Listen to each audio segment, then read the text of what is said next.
د عمران خان د رهائی دپاره پی ټی آی لیډرشپ یو ډیر غټ تحریک جوړ کړی دی، باقاعده پریس کانفرنس کړی دی. په خپل پریس کانفرنس کې پی ټی آی لیډرشپ جنید اکبر، بابر اعوان وغیرہ دا خبره کړې ده چې د اختر نه پس په مونږه 1 لک خلک راټوله او مونږ به اسلام آباد ته ځو او دا ځل به مونږ د اسلام آباد نه خالی لاس واپس نه راځو. عمران خان به ضرور رها کوو. مونږ دومره موده د مفاهمت نه کار واغشتو خو مفاهمت مونږ ته څه فروټفل رزلټ رانه کو. اوس په مونږ مزاحمت نه کار اخلو، اوس په مونږ مزاحمت کوو د قانون په دایره کې بکو.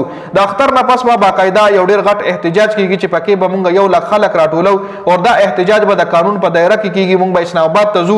زیل افرار کنفرم نه چې کوم ځله بزو خو په اسلام آباد کې به مونږ خپل احتجاج کوو د اختر نه پس او دغه احتجاج کې به مونږ عمران خان ضرور رها کوو.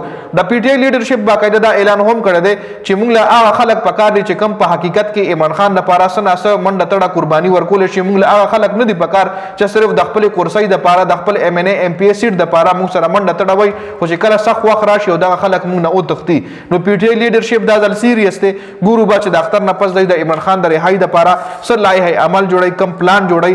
نو فلحال په خپل پریس کانفرنس کې دغه غټه خبرې کړې وي، کم چې سره په دې ویډیو کې شارټلی ډیسکس کې. د ویډیو کتلو زیاته مننه. والسلام.